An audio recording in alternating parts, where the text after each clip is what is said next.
Instalace knihoven a šablon do Solidu. Předpokladem je mít soubory s těmito složkami, které lze stáhnout na disku P. Za prvé, nainstalujeme si písmo ISO CPUR do počítače. To je velice jednoduché. Poklepu. Otevře se mě takové okno, dám instalovat. Nainstalováno. Hotovo.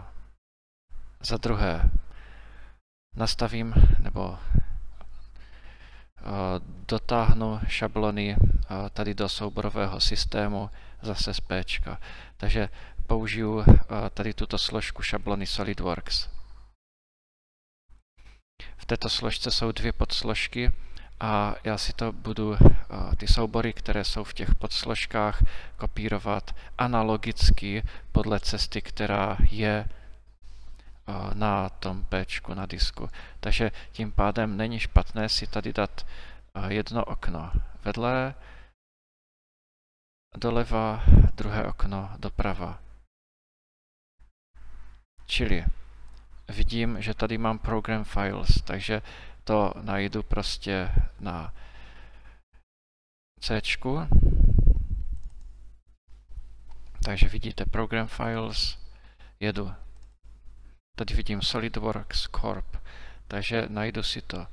SolidWorks Corp, fajn. Tady vidím SolidWorks, dám si SolidWorks. Tak to budu pokračovat pořád, jo?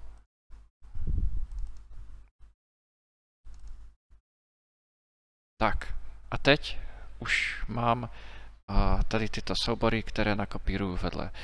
Pro jistotu, abych si nechal ty materiály ze Solidu, tak si toto přejmenuju na Alt.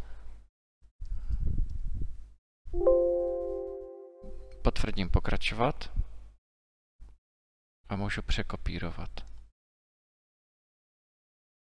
Samozřejmě se mě to zeptá, jestli opravdu mám pokračovat.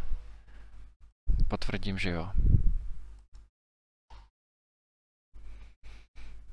Takže to je jedna věc. Tady valím zpátky zase do základního stromu. Tady taky. Já si to trochu zkrátím. Teď program data. Problém je, že já to tady prostě nevidím. Je to z toho důvodu, že se jedná o skrytou složku. Takže já si dám možnosti, dám si kartu zobrazení a najdu si možnost zobrazovat skryté složky a soubory. Nastavím to zde. Dám OK a dívejte se, je tady program data. Takže jdeme na to. Šups, šups, SolidWorks. Najdu si, vidím SolidWorks. 2023 určitě vsadím boty, jasně. Tak, teďkom tady musím postupně dát do Langu a potom do Templates. Jo? To znamená Templates, tady mám něco, prostě něco. Já si ty templatey dám zase jako Alt. Šups. Podívám se tady, co je v templatech. Jo, jsou tady ty základní šablony pro díl, sestavu a výkres. To je poměrně důležité. Takže si to tam švihnu. Tak. A teď jdeme na ten Lang. Takže check, jasně. Tak, zase potřebuju dostat tady tyto tři položky sem.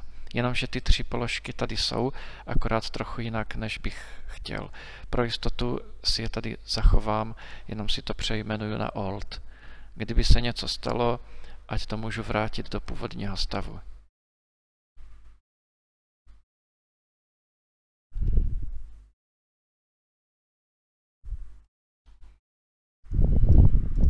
Teď už mě nebrání nic v tom, abych to tam nakopíroval. No, chtěl jsem nakopírovat, překlepl jsem se, vůbec nevadí. Tak, máme to tam, jo? Takže já když se podívám tady, tak to v podstatě máme celé. fajn. Teďkom si musím zvolit, kam nakopíruju složky s normalizovanými vším, prvky, profily, díly. Já si to šupnu třeba do dokumentů.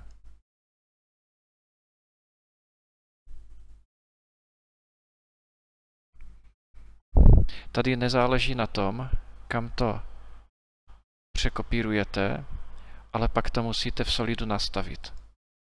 Takže spustím Solid.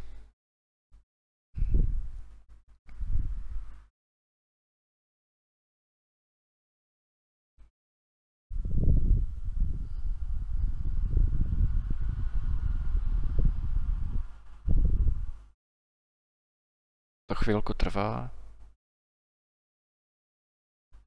Tak tady toto okno uzavřu a dám tady to ozubené kolo jako nastavení. V možnostech systému dám umístění souborů. Zobrazit složky pro, dám knihovna návrhů, dám přidat. Najdu si ty 3 složky, které jsem nakopíroval do počítače. Musím je vybírat postupně.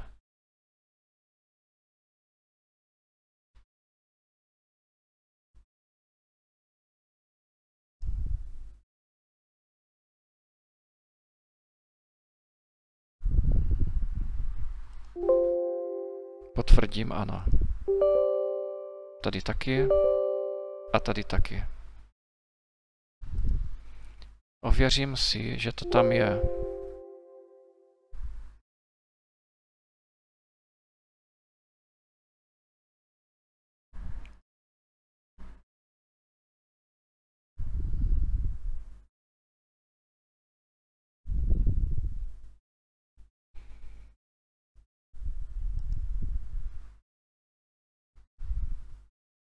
Skutečně to tady je, jo?